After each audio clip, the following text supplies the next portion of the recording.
Yo, what's up? It's Ed Gallo here. If you recognize the voice, we're on the fight site as usual. This is not really any part of any of our structured series. This isn't wrestling comrades. This isn't wrestling for MMA, but it is wrestling content nonetheless. I'm hanging out with Richard and Jack here right after Rumble on the Rooftop. Basically, it's the first wrestling event in months since COVID quarantine started. Uh, Beat the Streets Chicago, which is a wrestling nonprofit, put on a event on the roof of a building, which sounds like a good way to avoid restrictions and COVID and things. But as we'll get into, probably it wasn't all that different than if it was in a normal venue. But yeah, it was a pretty cool card of men's freestyle senior level people and M1 Greco world team member, which is awesome. But yeah, the event just wrapped up, so we're going to be discussing the matches and other thoughts and things of that nature. And I will let my co-hosts introduce themselves. Richard. Hey everybody, this is Richard Mann, ready for Intermat, do some ESPN MMA stuff. You can find me on Twitter at Richard A. Mann with 2 N's. And Jack is muted. Hey, this is Jack Hurley with the Fight Site. Just joined Fight Site officially this past week. Woo. And mostly talk about wrestling. And you do a great job at it. Yeah, we got a dream squad here. But yeah, basically we're just going to go through all of the matches that happened and talk about what happened in the matches and anything else that comes up in our minds. And I'm going to let Richard handle that. Cool. All right, so the first senior level match was Mitch McKee versus Nick Dardanes, 2 former Minnesota wrestlers. I thought going into it that it would be kind of McKee's better freestyle acumen and his ability to get to his head punches and, fend off the leg attacks and doubles from Dardanes. And it kind of turned out that way. I thought McKee kind of ran out of gas, and I thought Dardanes looked a little better, but the result was kind of in line with how I thought the match was going to go. Mm-hmm. Yeah, I felt like, beforehand I picked Dardanes just because I figured I wasn't exactly sure what size they were because I know Dardanes has been at 65 for a while, right? And McKee is kind of still a bit growing into the weight. He's been wrestling 141 in college. So I don't know. I guess I took account of the size in these matchups more than it ended up mattering. But yeah, I just figured because Dardanes is such a heavy hand fighter that he's like using that to break stance, and then McKee being an upper body guy that he could keep him out of those positions, but ended up being the opposite, that his style ended up feeding him into those positions that McKee is good in. And then when things did happen, it was McKee, getting the better of those situations. Yeah, that was also something I took note of, was McKee seemed really there physically. Where, a guy's first year coming out of college, sometimes it takes him a little bit to get the grip strength and the kind of horsepower sometimes, but he seemed like he's ready to go on the senior level. Mm-hmm. And this is basically like, the boxing stylistic trinity of slugger, swarmer, boxer, is it? This seemed like there's a bunch of them, but yeah. the like paradigmatic, like slugger beats swarmer, like the mid-range, like the boxer puncher beats pressure. It's a good analogy. I do think, though, Dardanes is a guy who's been around the senior level for a while, and he's not like a huge name. He doesn't have a lot of medals in tournaments domestically or internationally, but for someone like McKee, who I think prospects have always been better in freestyle than folk style, these are the kind of guys he's going to have to beat routinely. And I think he pulled it out. I think the final score was 6-2. He looked good, but it's like if he wants to make an U.S. Open finals, he's going to have to win 3 or 4 of these type of matches in a day. So I think it's a good taste for him early, and we'll see how it develops. Yeah, his college career being cut short, like so many people, like you want him to transition well. So yeah, it was a good look overall. And you can't, we are drawing conclusions from these matches, but at the same time, we have no idea how much and how well people have been able to train for this. So it might all be skewed, but he looked there for most of it. So it was encouraging.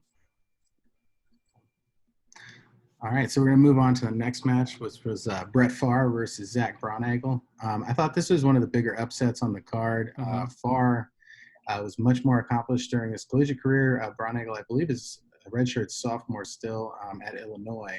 And Bronigal scored, I believe he had a 3-point lead, and then Farr cut it to 4-3. I went ahead 4-3, and then Bronigal scored a late takedown to pull it out. So, I thought his ability to get to legs was pretty surprising, but also his ability to fend off a lot of the longer shots. So Farr had a huge size advantage, I thought. He was big and tall. So very impressive performance from Bronigal. I wonder, though, if this is another example of guys who are still in collegiate programs and getting that regular training and that regular, touch versus guys who've been out for 3 or 4 years and they're kind of on their own for training. I want to get your guys' thoughts on that. This did kind of seem like a situation where maybe Farr hadn't been able to train quite on the same level, where he was a little bit – it took him a while to get going. Like, he wrestled way better in the second period than in the first. Mm-hmm. And it seemed like he just needed a few more reps. This was a really good performance by Bronigal. He was hitting that arm drag a lot, and he was getting to the legs. And then it's just Farr couldn't defend quite as well as maybe I thought, and Farr couldn't get to Bronigal's legs at all. Mm-hmm. Yeah, and just in terms of like a statement and how big of an upset it is, like not only did Farr have a pretty credentialed college career, I mean, he's finding himself a little bit in freestyle, and this is, grain of salt, but he did beat Boris Makoyev at his last competition in freestyle. Was it the Schultz or was that Farrell? I think it was one of those. I think it was the Schultz, but yeah. I mean, anyway, he beat Abinator, he beat Aaron Brooks, he beat Max Dean this past year in freestyle, and those are kind of the top guys at 184. So you'd figure a kind of mid-tier 184, right? Because Bronigal was national qualifier, but not really with those guys in this past college season. Right. We would pick all those guys to be Bronigal head-to-head, I think. For sure. I thought this was going to be a tech. I thought Farr was going to tech him pretty easily. Didn't think it was even close. But, I think Bronigal surprised us just like in terms of how good he is, and also maybe it was a factor that Farr wasn't quite as prepared as he could have been. He looked a little like he was wearing it a little rough as the match went. Even though he picked up his form and got into the match more, he looked like he was struggling physically. Whereas Bronigal was looking in match shape for sure. And I think that was a dynamic that was playing out throughout the card, is the differences in conditioning. Yeah, sometimes it's hard to tell how much it's just their kind of natural style, but you could definitely see some guys struggling to keep stance. Mm-hmm. Like, I mean, Farr was wrestling a full head higher at some points than Bronigal was. That's probably why that high C was there for him. It wasn't too much of a level change to get to that. Cool. All right, so we're going to skip over some of the youth matches. Aaron Stewart beat Joey Rusick, first period tech, and then Mia Palumbo beat Shea Rizal, first period tech, one-sided matches. The next one, I guess, was also one-sided, as Nazar Kolchitsky put up a 10-0 over Zach Bronigal's brother, Danny Bronigal. Originally, they had it scored 8-2. They went to review. They came back. They said it was 10-0, which I think was correct. Didn't see any points for Bronigal in that exchange, so I was kind of confused. He left his shoes on the mat and moved on after that. This match kind of turned out how I thought the Farr Bronigal match would turn out. It's kind of sad to see Nazar move on. I mean, he's a guy, he's in pretty much a stacked weight with a lot of some of the best, American wrestlers, but he's always been a tough out, and he seemed pretty content to move into coaching, so that's fine with me. But it was good to see him go out with it on the biggest stage. For sure. And, no matter what, we'll always have his Instagram account with him doing all these crazy fitness challenges. Yeah. In between matches, I watched him do 20 muscle-ups and then a crazy several-minute workout with a 45-pound plate. So as long as he keeps working out, I'm happy. Is he the new Boris Novachkov?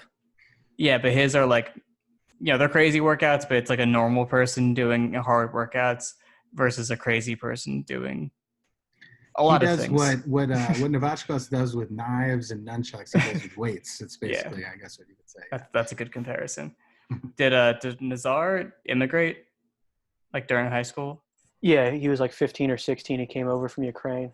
Gotcha. Yeah, I mean, I've always enjoyed him just because he brings that European style, which is a thing that I think our guys could use to get that look. And plus, just that we can know that it's an option because he did win 3 national titles in Division III in folk style. But yeah, Rao I always too. enjoyed him. We'll get to that later, but Yeah, two Division III guys. and he hit a really sick tonight. hit a nice back tuck before the retirement. So good overall. It stinks that, if this is something he had planned for a while and then he just kind of had to put it off, and then he said, okay, next time I compete, I'm doing it, and this was a pay-per-view. It didn't have the traditional audience drawn in probably, so not too many people are probably going to know about this retirement versus if he did it on world team trials. Yeah. He has a battle with Dake or Martinez and then takes his shoes off at Olympic trials. That's a more satisfying way to do it. Yeah. But still respect Got to end him. on a We win. love him for sure. So moving on against the up the card, Nestor Taffer took on Dylan Ness. This actually turned out to be a pretty solid match. Yeah. Taffer was able to get to his attacks early in the match. He hit like a reach single into a gut, and he was up 4-1 at the period.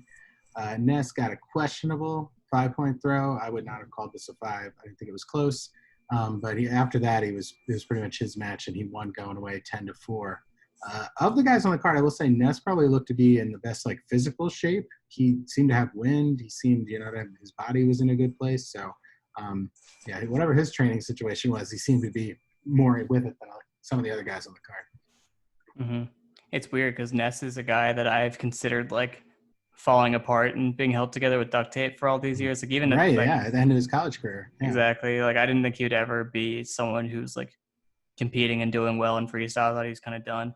But he showed up, and it took him a little bit to get into the match. I think because he doesn't really have a style where he can get right to his shots anyway. He's always been a counter guy, and Taffer's attacks are pretty clean to start with. And plus, I think Taffer being more in the loop internationally because he's on Colombia's world team, and I assume Olympic team.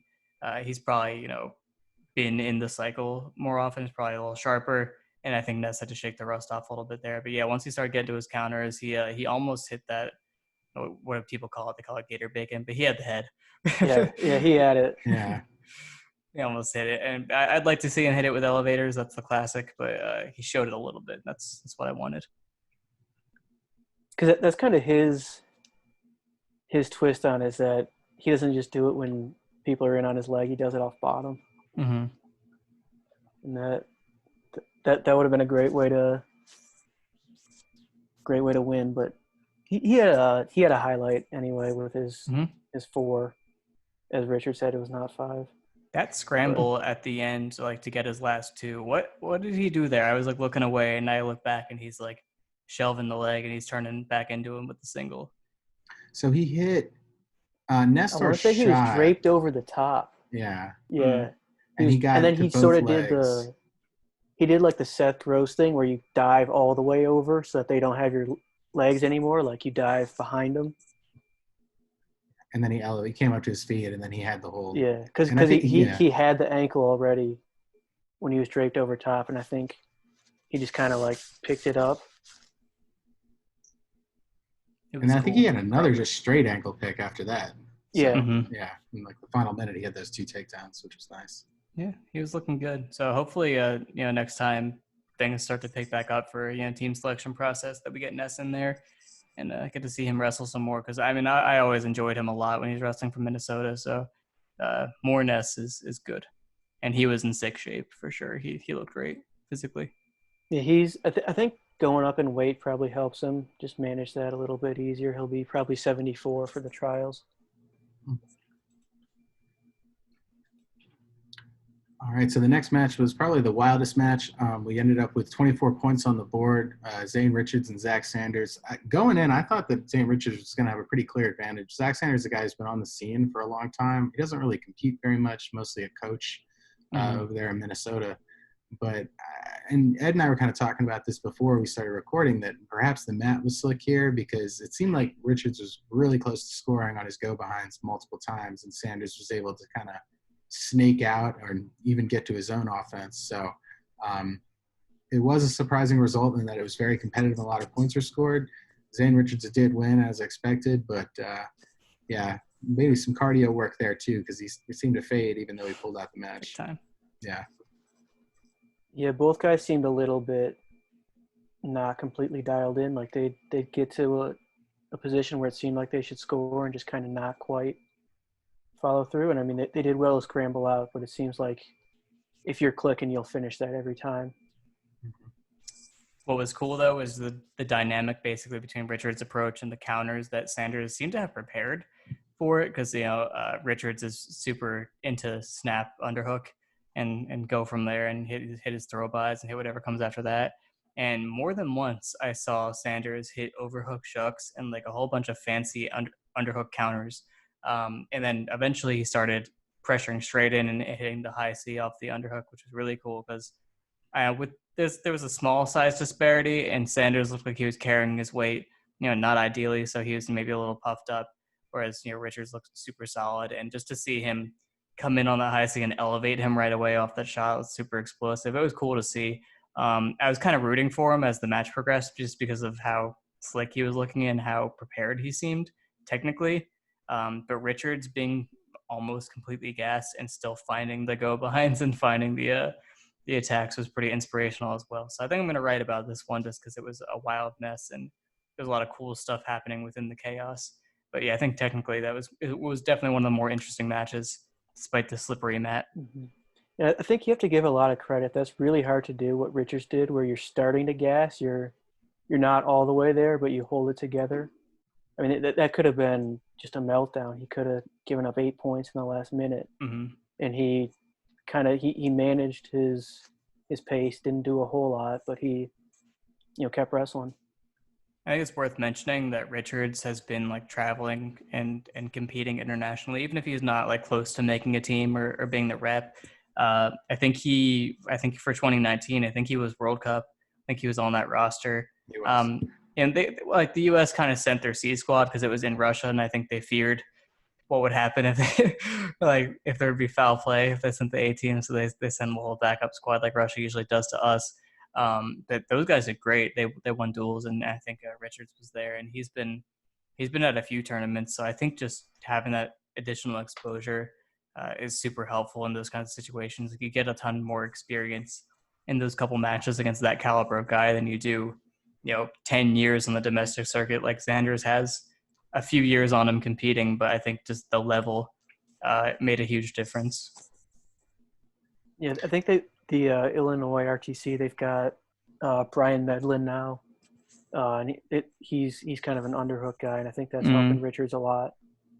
And that's probably his path to making a team, is just being stylistically different from everybody else. Yeah, and just kind of finding his edge and going with it. There was one point in the match that I kind of wanted to highlight, and Ed, if you write about it, I'm sure the way you do deep dives, you'll probably cover this. But it was kind of like, I'm not exactly sure how they got into the position, but it was almost as if Richards kind of had a mixer over the head position, and Sanders elevated it up. And then it was kind of clear to me, at least, that it looked like it was going to be Sanders' points, but Richards hung on to it a lot more than I thought he should. Was this at the beginning of the match? Too. I think it was like the beginning of the second period. Okay. Is that when he was reaching back for like the headlock and he had the reach back head, and I was like, oh man, he's gonna get bombed here, and he didn't. But I was impressed with his ability to, like, even though he still gave up 2, I thought the fact that he hung in there was pretty impressive, because it was definitely an odd position for him. So I look forward to your breakdown of that when you do that. I look forward to figuring out what happened there as well, because I don't know. All right, well, one match where we do know what happened. Joe Rao and Pat Downey had what they called Freco match, the freestyle Greco rules match. Now, a lot to dive in here. So they did not announce that this was a freestyle Greco match till late in the week. Then they didn't announce what the rules actually were going to be. And I believe what the rules turned out to be was they were going to flip a coin. The winner of the flip got to pick the style. And then that style would go first, and then they would do the other style second, and there were no technical falls. What ended up happening is Downey, because he's Pat Downey, picked Greco for the first period, and he got rolled up, and he gave up 9 points in the first period, scored a pair of takedowns in the second period, and lost. After the match, he claimed that he didn't know they were going to have forced parterre, which, if it was Greco rules, I don't know how you don't know there's going to be forced parterre. But Yeah, that's pretty much what happened. Or Jack ran me through the scoring for the Greco. Basically, there was the caution. Downey went down. He got thrown. 2 for the leg foul. 2 for the other throw as well. So it was 9 points for the first period. And then Downey had a little overhook to far ankle move that he hit twice in the second period for 4 points. He went for it a couple more times and didn't get it. So I think the big takeaway is Downey did not look to be in peak physical condition, and that David Taylor match is looming. And yeah, that's all I got to say about that one. Yeah, I'm glad the official treated the Greco match as a real Greco match, where if a guy is wrestling negatively, if a guy is just trying to clear out, that is passivity, and you should get put down. And it seems like in a lot of things like this, they're pretty lenient, where Downey could have kind of stalled through. Maybe they maybe wouldn't have called the leg foul, they wouldn't have put him down so quickly. And he kind of gets away with it. He's down 3 or 4 points after Greco, but no, they called it like a Greco-Roman match, and I think he probably regretted picking Greco first. Right, because it wasn't even that he was talking about the force parterre, but he literally went into a Greco match and tried to hang in an overhook, which is like, if you watch the UWW video of what negative wrestling is, it's like you're going to get called for that immediately. Mm-hmm. And he was. Like I think he was put down in the first 30 seconds. Yeah, it was like 45 seconds. I was like, oh, is that the first? Oh, that's the second passive. All right. Yeah, he's going to be mad about it no matter what happens. Something interesting was when they started the force parterre, I didn't have the sound on, so I didn't know when they started the action or not. It seemed like Downey went before Rao had actually positioned himself. He tried to do a stand-up. Yeah. He tried the Kamal Bay dive out thing. Yeah, it kind of worked. It almost worked. And then when he got to his feet, I thought he was going to get launched. Like, he ended up getting launched, but when he first stood up, I was like, oh boy, he's really going to get it. So that was a mistake. I respect it. I respect the effort. Yeah, I gotta respect his commitment to the bit too, because he was on Twitter about a minute after the match ended. Yeah, right away. Well, yeah, on the roof, it didn't look like there were any locker rooms. Like when they walked out for the matches, you could see the dude's bags were just there. So he probably just sat down in the singlet, pulled out his phone. I liked his singlet though. I liked his custom Pat Downey singlet. That was nice. Uzbekistan colors. Are we done with the he's got Pat Downey thing? Go ahead. He's got a deal with Barbarian or whatever, right? So he's got all the singlets. True. Yeah, Richard. I think we've always been done with him, but a certain company still keeps his name in the news. So, I was more specifically about like the unique rules Downey matches. Oh. Like he had the throw only match. That's and then still he had them. They're the ones putting it on. Yeah, it's just he should, if he wants to make another world team and he's serious about wrestling, he's a very talented guy. Just wrestle freestyle matches. These other rule matches aren't doing anything for anybody. They even when they sound good on paper, they don't really turn out for the fans. I thought this match was exciting because I thought Rao looked good, but some of his other mixed rules and mixed style matches have not been fun for the viewers. So just wrestle freestyle, please. I like when he wrestled for push-outs with the bobsled guy. That is still my favorite. Yes. They should have gone like best of 5 because it was over too quickly. They so weird. Yeah, I mean, we were talking about this with the David Taylor match. He wanted there to be no tech falls, and Flo, of course, said no. And they've got to protect they've got to keep his drawing power. Where if he loses 28-0, no one's going to watch his matches anymore. I'm a big proponent of the no tech falls in general because it's only 6 minutes, but in freestyle especially, you can score so quickly. Right, we would get like 22 to 24 matches routinely with no techs. So. Yeah, you're up 12-0, and next thing it's 12-10. That's the only reason that I forget what it was. It might have been Aegon, where Ben Askren and Clayton Foster and Foster 10-0'd him pretty quickly, and then Askren got to stick around long enough to score 2 points. That was the Flow Premier League. Yeah. Flow Premier League. Yeah, don't forget that one. They had the Tirapelli rules where it was like kind of freestyle, kind of folk style. not ideal. Flow Premier League is coming back, except they've gotten rid of that branding. But the Dig Chamizo thing, they should call Flow Premier League 6. Why not? Yeah. All right, so as Jack said, as Ed said, we're pretty much done with Pat Downey. So we're going to move on to the co-main event. This was a match between two guys who had locked up number 1 seeds for the NCAA tournament, and that tournament did not happen, as everyone knows. Pat Lugo, who was number 1 at 149, took on Luke Fletcher, who was number 1 at 141. In the end, Lugo won 5-0. He scored 3 step outs and 2 takedowns. At least 2 of the step outs could have been takedowns. So this was actually a pretty dominant performance from Lugo. Fletcher was only really close to a takedown once, and Lugo was able to scramble away.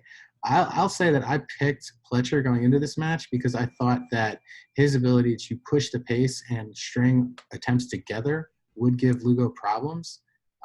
It turned out to be the opposite, and Lugo's ability to control the tie and get low and just use his upper body strength completely neutralized Fletcher, and he was able to get to, it's the same offense Lugo always gets to: snap downs to the leg, shrug to the leg, underhook to the leg, but he was able to get to it, and it was just like right out of the Lugo playbook. I was very impressed. I didn't think that match was going to go that way, and he looked really good.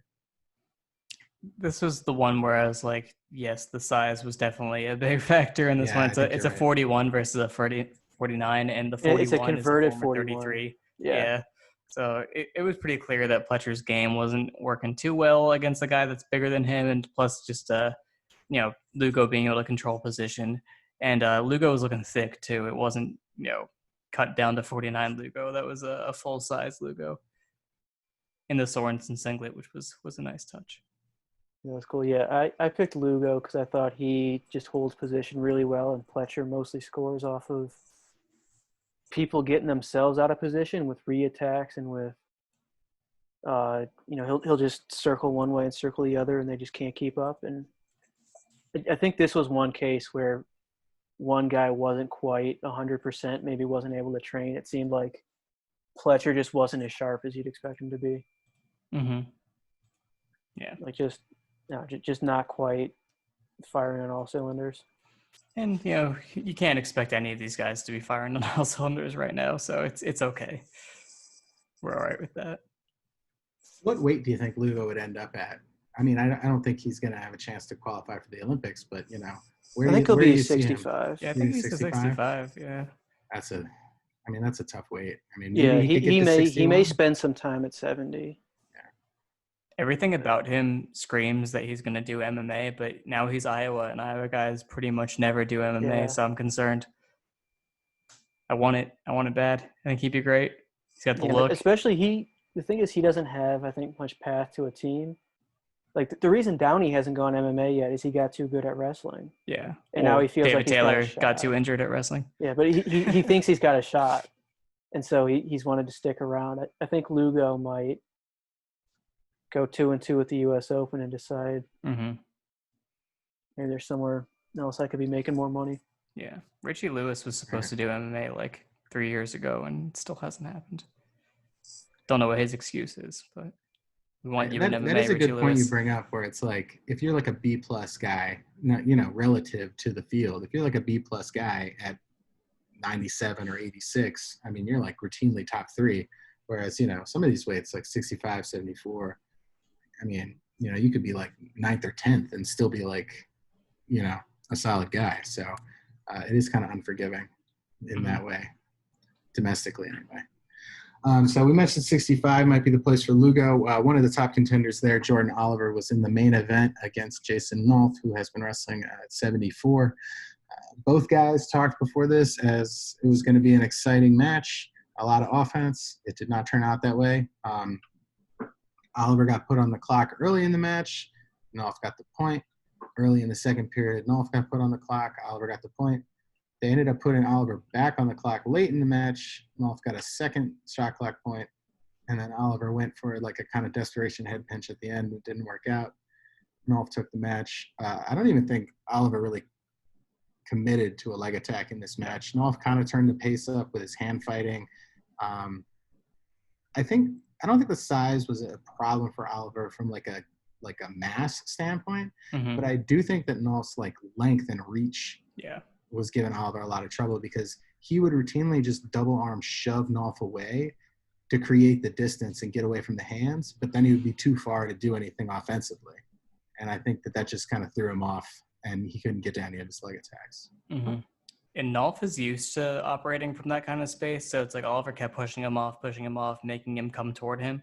Because with someone that's bigger than you, if you're going to take a leg attack, it's nice to have some momentum on your side. You have them walking into you and have them pressuring into you. And he was doing a good job hand fighting and making sure Nolf couldn't snap him around, just his game as well. But Nolf is pretty comfortable with like taking really long shots. He's so fast, he's so explosive, he can pull that off. And it was just a weird matchup on paper already. So like seeing it that way, Oliver's game plan made sense. Nolf not biting made sense.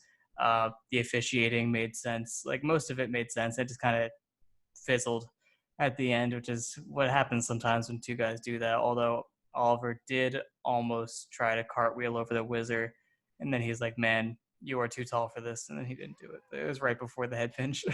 Yeah, So that was almost an exciting moment there. Yeah, it was.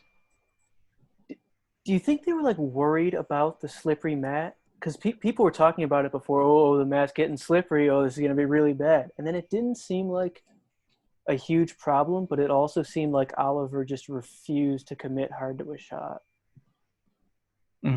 Like normally he'll, even when it's not really there, he'll drive hard on a double just to kind of get him moving like Burroughs does. There was none of that. It was right. He just seemed completely out of ideas. It's a high risk situation, low reward.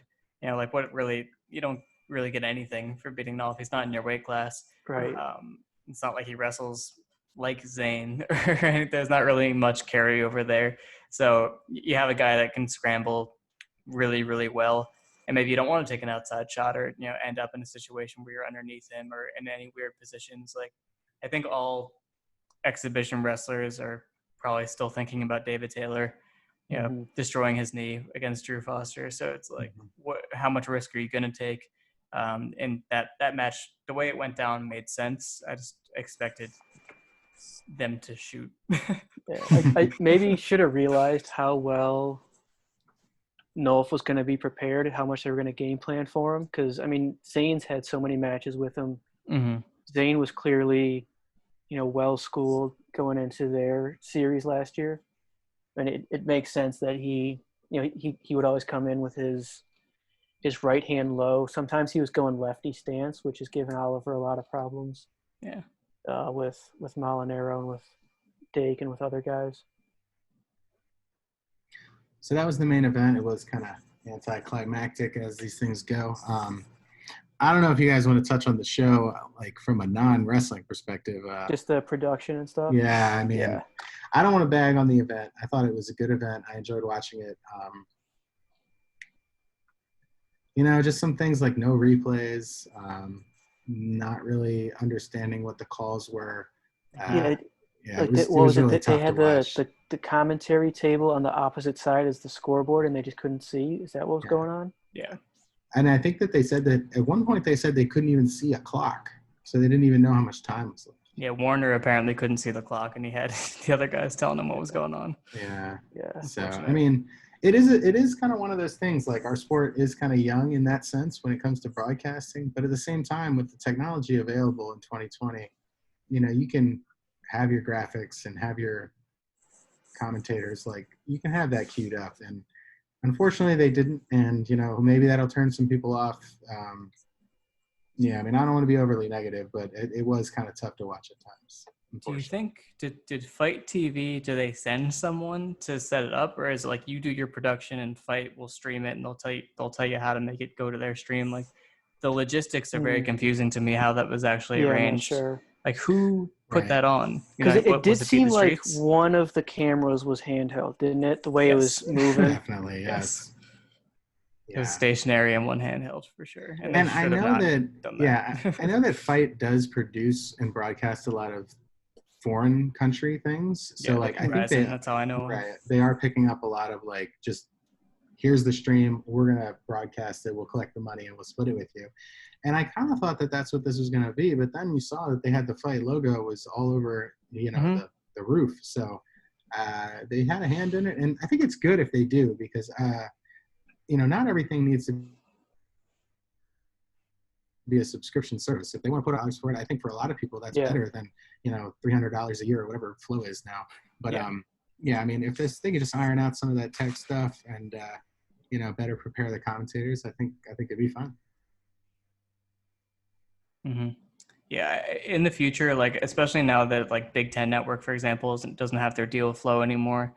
If it's like I can get most of college wrestling, through ESPN, through Big Ten Network, which like most people have through cable, I would say, at least most wrestling fans have, and then like a couple big events are pay-per-views like $10-15. I'll gladly pay it, especially if I know that it's going to the athletes. Like in this case, a lot of the money went to the regional training centers that were being represented. So like I'm cool with that. I think that's like a way that I know that I'm directly benefiting the athletes, and I don't have to worry about what the company's doing or let my biases affect how I'm spending to grow the sport. You know what I mean? So I think maybe the pay-per-view model for smaller events like this, which is what Fight is really good with.